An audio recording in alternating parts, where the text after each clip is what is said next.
तो with the starting of revision we must keep in mind कि हमारा homework daily complete हो। Rules जितने भी मैं लिख पा रहा हूं वो सब रूल कॉपी में लिख के जाएंगे। जिनकी रूल कॉपी पहले से बनी हुई है वो अपने रूल्स को उस कॉपी से मैच करेंगे, कुछ एक्स्ट्रा आता है तो वो उसमें ऐड कर लेंगे। नई रूल कॉपी की नीड नहीं है, लेकिन रिवीजन के लिए उनको नई प्रैक्टिस कॉपी की नीड है, क्योंकि क्वेश्चंस इस बार नए मिलेंगे। जो क्वेश्चंस आप पहले कर चुके हैं उस वाली बुक से मैं क्वेश्चन नहीं दूंगा। क्वेश्चंस के लिए आपको नई शीट्स मिलेंगी जो आज लेट आवर्स तक मैं फिनिश कर दूंगा, एक बार बंच बना दूंगा। उसके बाद मैं आपको बता दूंगा कि वो कहां से मिलेंगे बेटा, ठीक है ना। वहां से आप कलेक्ट कर लेना बेटा।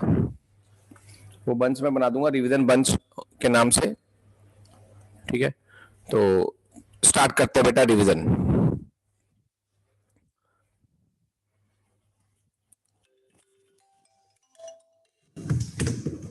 हाँ जी,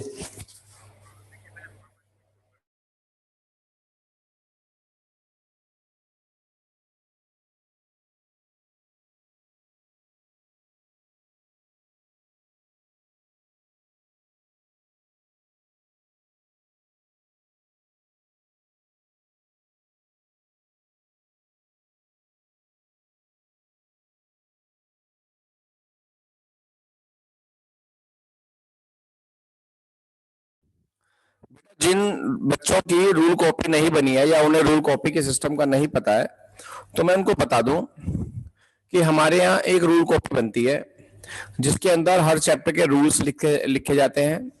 जितने मैं रूल्स लिखवाऊंगा वो सब उस कॉपी में जाएंगे। जितने क्वेश्चंस भी मैं अपने खुद बना के कराऊंगा वो सब उस कॉपी में जाएंगे। जितनी इंपॉर्टेंट बातें होंगी या कोई बहुत स्पेशल क्वेश्चन होगा बुक का, वो भी उसी कॉपी में जाएगा, रूल कॉपी के अंदर। यानी कि वो सारा का सारा मटेरियल रूल कॉपी में जाएगा। जो मटेरियल आपको एग्जाम टाइम पर चाहिए, एकदम नीड होगा आपके लिए, ठीक है ना। चैप्टर वाइज रूल कॉपी बनेगी, साफ साफ बनेगी। और शीट्स का, बुक का, प्रिंटेड शीट्स का जितना भी काम होगा, practice work, normal practice work, उसकी एक अलग कॉपी बनेगी, प्रैक्टिस नोटबुक, वो सब उसमें जाएगा। प्रैक्टिस नोटबुक में से कोई बहुत इंपॉर्टेंट क्वेश्चन हुआ, स्पेशल क्वेश्चन हुआ, वो आपका रूल कॉपी में जाएगा, ठीक है। ये सिस्टम है हमारा रूल कॉपी का बेटा,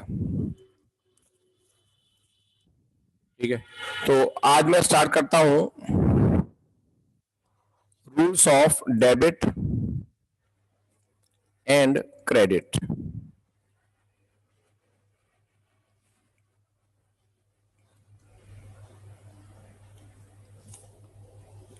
किसी बच्चे को बिल्कुल स्टार्ट करना है, बिगिन करना है, तो उसको भी इसी बैच में ज्वाइन करना चाहिए। 2-3 बच्चे मुझसे पूछ भी रहे थे, लेकिन मुझे अभी उनके नंबर याद नहीं है तो मैंने उनको बोल भी नहीं पाया। किसी ने नहीं भी कर रखा है पहले से तो भी उनको समझ में आ जाएगा। Rules of debit and credit बेटा। डेबिट और क्रेडिट के रूल्स जानने से पहले हमको जानना पड़ेगा अकाउंट के बारे में। क्योंकि डेबिट और क्रेडिट किसके लिए होता है कि कौन सा अकाउंट डेबिट होगा, कौन सा अकाउंट क्रेडिट होगा। फिर ये डेबिट और क्रेडिट क्या भला है वो समझाना है, ठीक है ना। तो पहले आपको पता होना चाहिए व्हाट इज अकाउंट, उसके बाद हम पढ़ेंगे टाइप्स ऑफ अकाउंट्स। तो पहले अकाउंट के बारे में बताते हैं। अकाउंट क्या है? अकाउंट इज अ स्टेटमेंट, एक ऐसा स्टेटमेंट है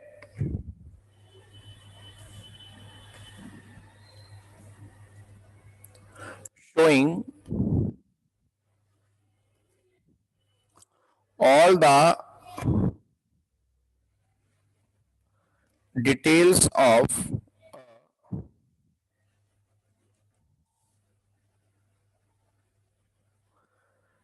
particular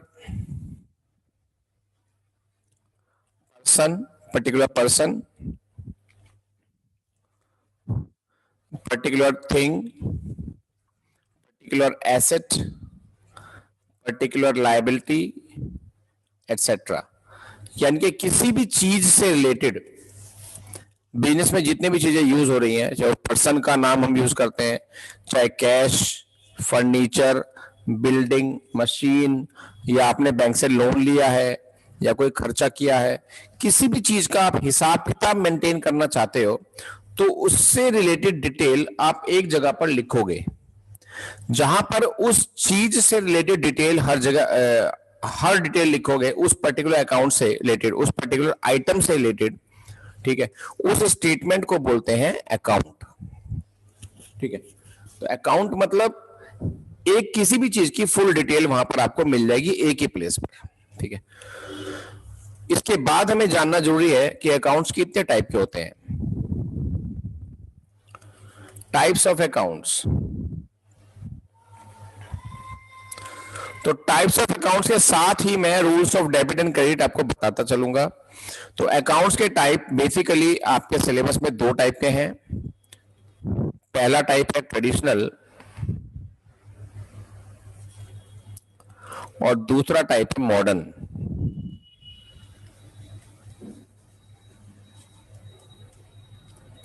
मॉडर्न टाइप्स, तो पहले मैं ट्रेडिशनल टाइप को लेके चलूंगा बेटा।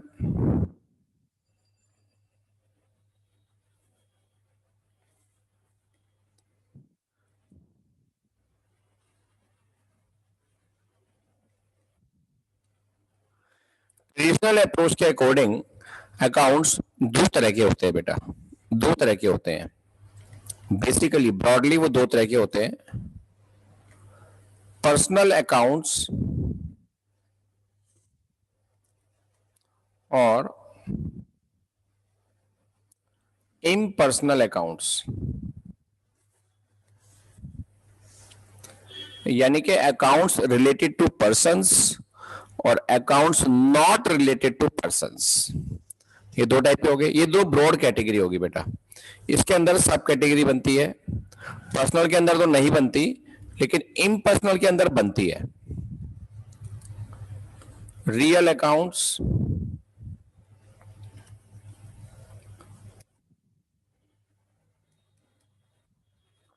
Nominal accounts. तो basically there are three categories. पहली पर्सनल, दूसरी रियल और तीसरी nominal. Personal, real and nominal.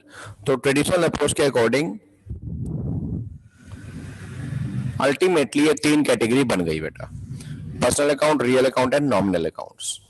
थोड़ा सा इनके बारे में जानते हैं बेटा।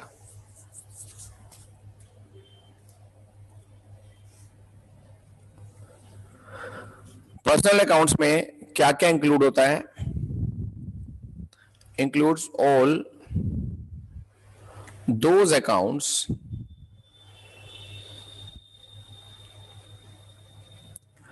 which are related to persons, which are related to persons, या मैं कहूं which are related to individuals, यानी कि आप, मैं, कोई भी नेचुरल पर्सन हो गया है ना, कोई फर्म यानी कि दुकान का नाम, बिजनेस का नाम, कोई कंपनी,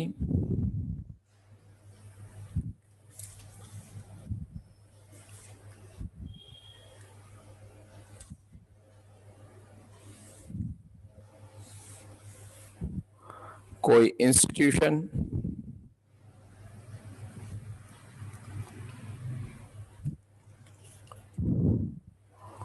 और all those accounts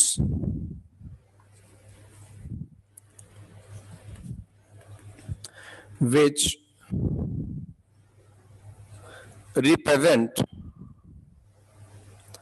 some persons, जो किसी पर्सन को रिप्रेजेंट करते हैं, लेकिन अपने आप में वो पर्सन नहीं है, लेकिन किसी पर्सन को रिप्रेजेंट करते हैं। तो ऐसे सारे अकाउंट पर्सनल अकाउंट में आते हैं। एग्जांपल मैं दूंगा, मीनिंग आपके सामने रखा मैंने अभी पर्सनल अकाउंट का। ठीक है, एग्जाम्पल मैं आपको दे रहा हूं बेटा इसका। ठीक है,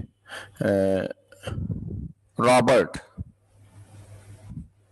रॉबर्ट कौन हो गया? पर्सन का नाम हो गया। ठीक है, अजय, किसी पर्सन का नाम।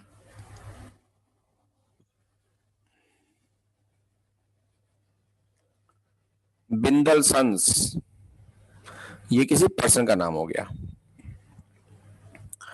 केसन्स किसी मतलब पर्सन नहीं, किसी फर्म का नाम हो गया, है ना, ये फर्म का नाम।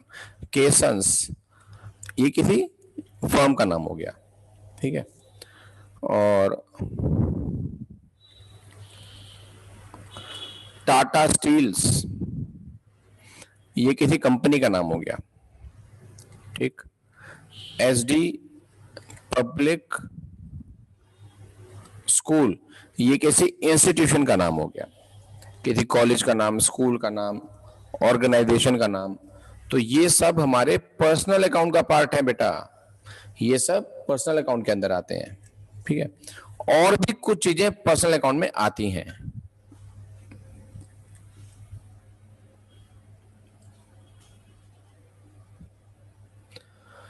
हाँ, अमन की क्वेरी आई है कि पर्सनल अकाउंट के अंदर भी कैटेगरी बताते हैं।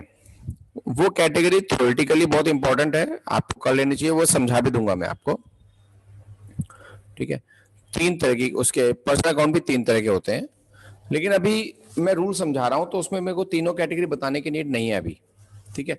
पहले ये पूरा कर दो रूल, उसके बाद समझा दूंगा आपको मैं, नहीं तो वो अभी डिस्ट्रैक्ट कर देगा हमें।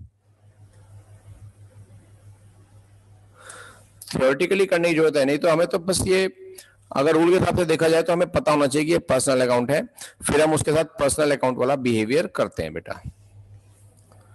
अच्छा, मैंने बोला कि all other accounts which represent some persons, ऐसे अकाउंट्स जो अपने पीछे कोई ना कोई पर्सन को रिप्रेजेंट करते हो, जैसे कि कैपिटल। कैपिटल का मतलब है मालिक ने बिजनेस में कितना पैसा लगाया। जैसे कि ड्राइंग्स, ड्राइंग्स का मतलब है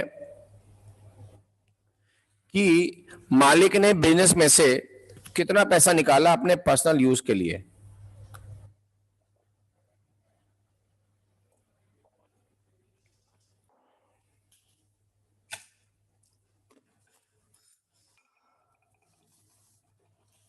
तो ये दोनों अकाउंट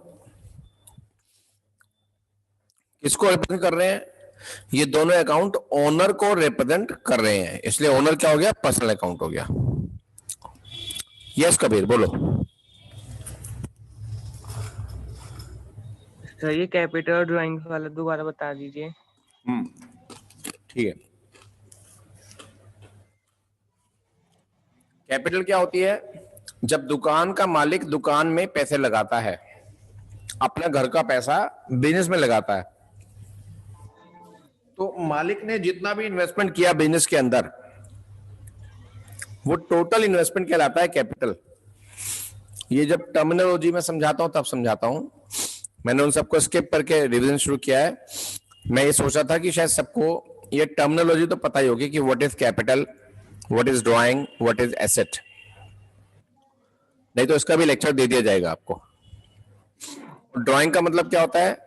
जब दुकान का मालिक दुकान में से पैसे निकालता है अपने घर के यूज के लिए, तो ओनर के घर से पैसा शॉप में गया या शॉप से पैसा ओनर के घर पे आया, ये दोनों ही पर्सनल अकाउंट है, क्योंकि दोनों का रिलेशन किससे है? ओनर से है, ठीक है। ओनर होता है पर्सन, तो इसलिए कैपिटल और ड्राइंग भी पर्सनल अकाउंट की कैटेगरी बन जाएंगे बेटा। कुछ और अकाउंट्स भी पर्सनल अकाउंट में आते हैं, जिनको जब आपका थोड़ा सा लेवल बढ़ जाएगा, यानी कि कल मैं उसको बताऊंगा। इसमें कुछ और अकाउंट्स आते हैं, like outstanding, outstanding expenses, accrued income, advance expense या इनकम, ये सब पर्सनल अकाउंट में ही आते हैं। क्यों आते हैं? इसका रीजन जब मुझे लगेगा कि आप अब इस टाइम समझ पाओगे तो मैं समझा दूंगा। डेटर्स, क्रेडिटर्स, ये तो पर्सन होते ही हैं, चलो इसको तो समझाने की नीड नहीं है। डेटर्स कौन है? जिनको हमने उधार बेचा। क्रेडिटर्स कौन है? जिनसे हमने उधार खरीदा। जिनका पैसा मैंने देना है वो क्रेडिटर, जिनसे पैसा लेना है वो डेटर्स। तो ये तो पर्सन ही है। लेकिन ये सब पर्सनल अकाउंट में क्यों आते हैं, इसके थोड़ा सा आपको वेट करना पड़ेगा। ठीक है, तो ये सब आ गया बेटा पर्सनल अकाउंट के बारे में कि क्या क्या चीजें पर्सनल अकाउंट में कवर होती हैं। अब मैं आपको बताऊंगा कि रियल अकाउंट में क्या क्या आता है।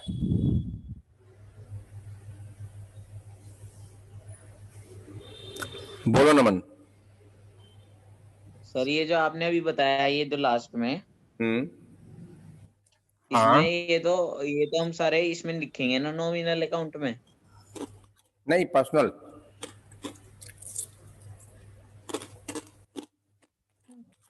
पर्सनल पर्सनल सर एक बार दिखा देना तो।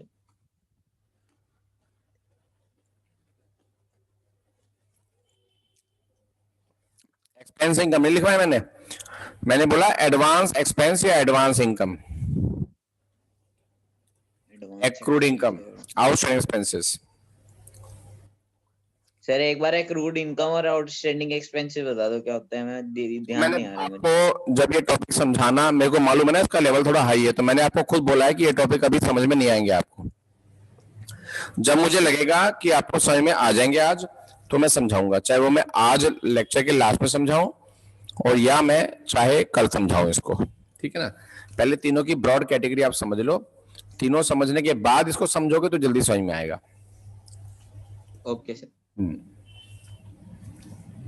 इसीलिए रिवीजन स्टार्ट किया गया कि जो छोटे छोटे कंफ्यूजन्स हैं, जो गलतफहमियां हैं बच्चों को कि ये तो मुझे आता है या समथिंग कुछ करके, तो वो चीजें मुझे दूर करनी है। कंफ्यूजन कभी नहीं होना चाहिए।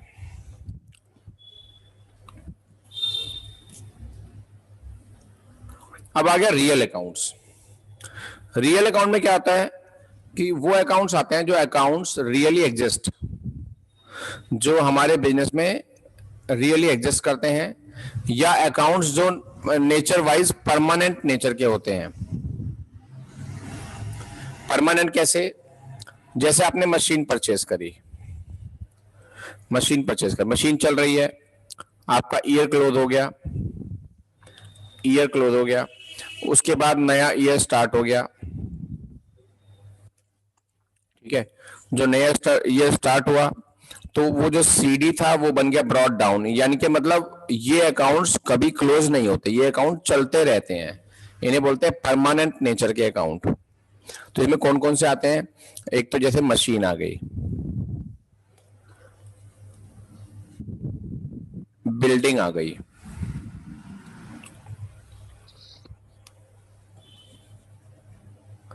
फर्नीचर आ गया, दुकान में स्टॉक पड़ा है वो आ गया, कैश आ गया, एटसेट्रा। ये सब चीजें आ गई बेटा। ठीक है, तो ये चीजें रियल अकाउंट के अंदर आती है। रियल अकाउंट के अंदर और भी चीजें आती हैं पर उनका अभी कोई टाइम नहीं आया और अभी बताना जरूरी भी नहीं है। ठीक है, अब इसके बाद बारी आती है बेटा नॉमिनल अकाउंट्स की। जैसे कि नाम बता रहा है नॉमिनल, नॉमिनल, तो नॉमिनल का मतलब क्या होता है? नॉमिनल का मतलब होता है सिर्फ नाम के। क्या मतलब होता है?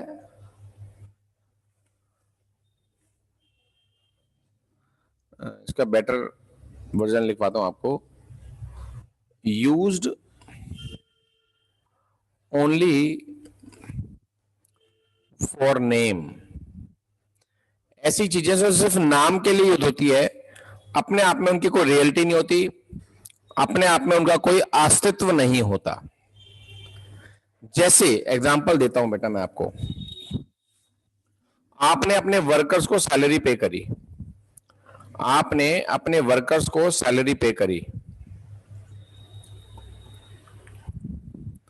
अगर आप अपने वर्कर को सैलरी पे करते हो तो एक्चुअल में आप उनको क्या पे कर रहे हो, सोचो।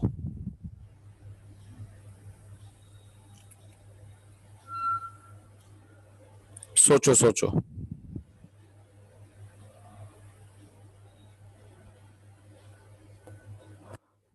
बोलो जय। Sir cash. कैश पे कर रहे हो। नमन आप पे कर रहे हो? सर उनकी सैलरी। सैलरी देखी कभी कैसी होती है, किस रंग की होती है? सर कैश में।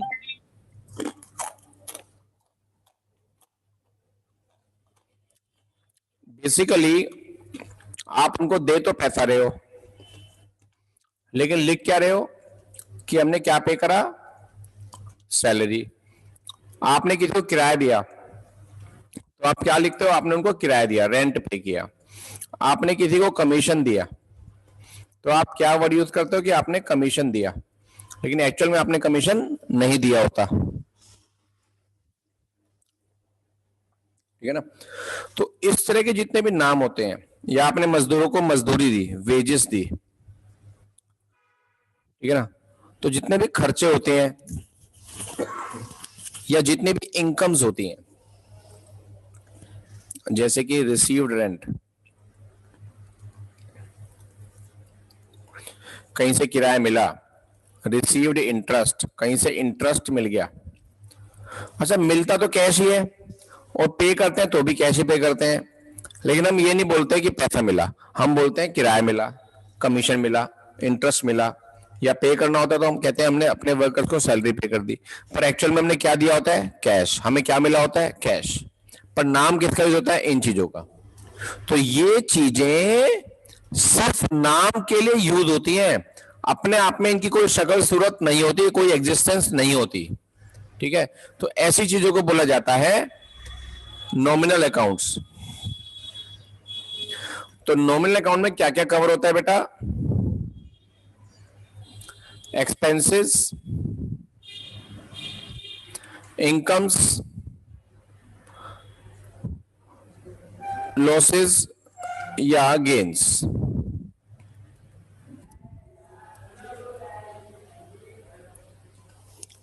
इसमें ये सब चीजें आती हैं बेटा। ठीक है? तो मैं आपको अभी एक स्क्रीन सही कर रहा हूं, आप जो है स्क्रीनशॉट ले लीजिए बेटा।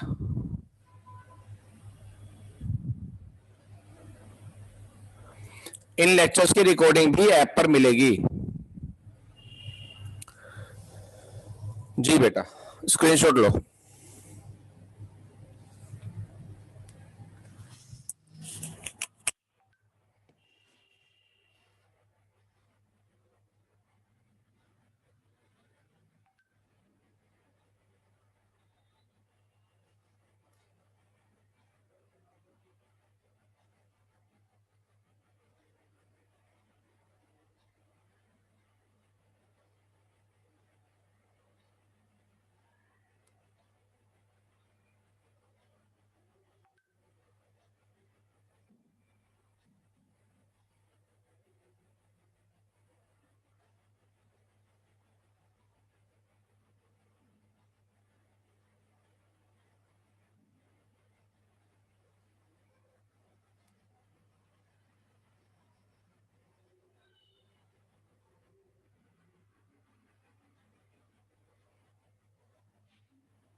लो आगे स्क्रीनशॉट लो।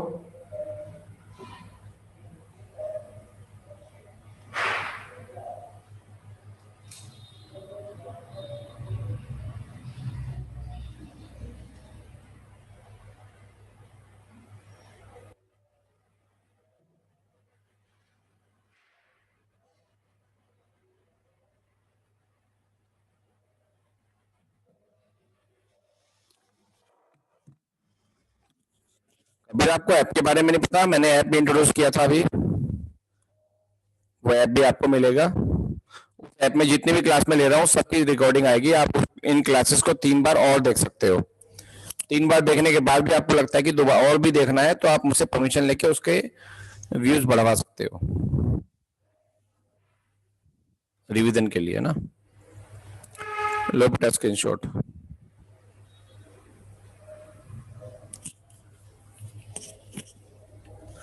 ये बेसिकली तो आपको लिखना है सारा, स्क्रीनशॉट तो आप टेम्परेली ले रहे हो, बेसिकली आपको कॉपी में लिखना है सारा, क्योंकि मोबाइल की पिक्स सारी हट जाएंगी।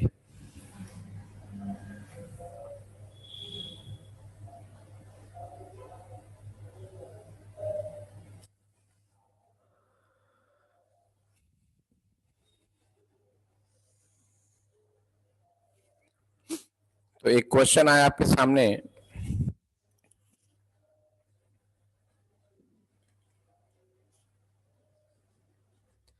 क्लासिफाई द फॉलोइंग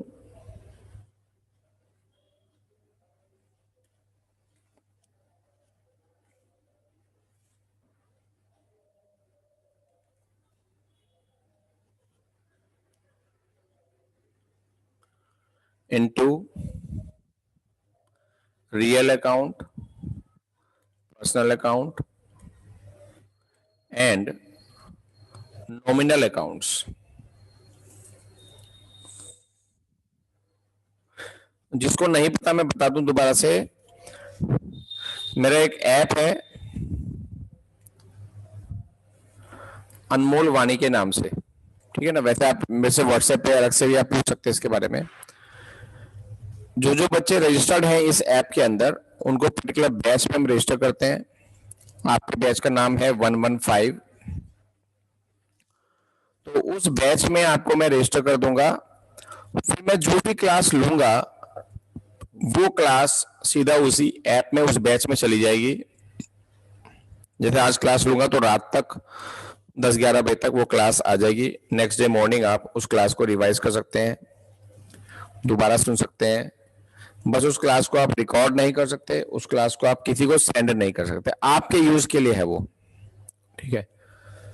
तो उस क्लास को रिवीजन के लिए मैंने इसमें डाला हुआ है, या किसी की इमरजेंसी में कोई क्लास मिस हो जाती है तो उस पर्पज से भी वो बच्चा उस ऐप में उस क्लास को देख सकता है कि मेरा लेक्चर आज का छूट गया है तो मैं इस ऐप में देख लूं, ठीक है ना। तो इससे बढ़िया कोई फैसिलिटी हो नहीं सकती। तो ये वो ऐप की फैसिलिटी है, जिनको नहीं पता उनके लिए बताया मैंने बेटा।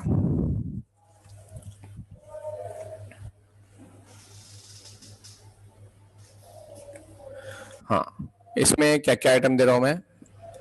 Building,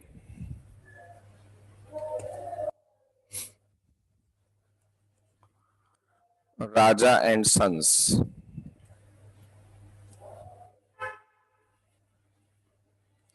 Gupta brothers,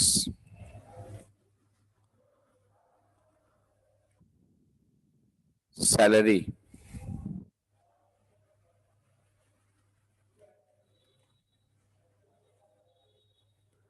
prepaid salary,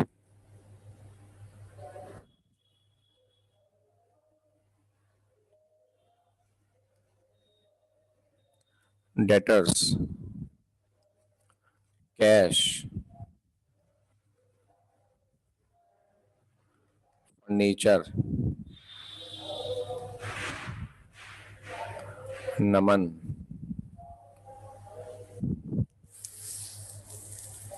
salary हो गया, rent, paid commission,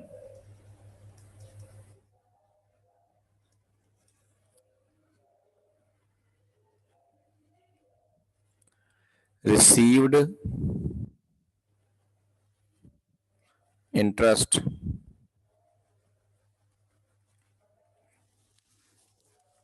received interest,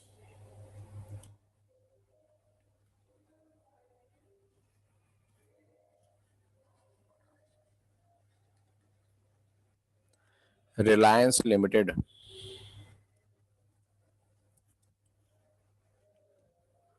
दुकान का स्टॉक, मजदूर को वेजेस हमने दी है,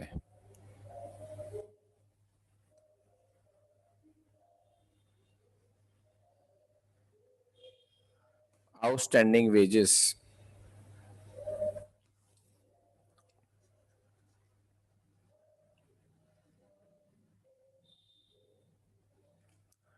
एडवांस रेंट,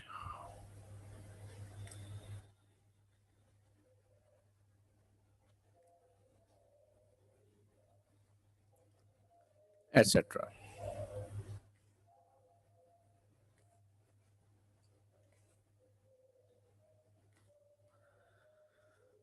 चलो एक्सेट्रा भी क्या लिखना, आप बस इसके रियल पर्सन नॉमिनल बता दो मुझे,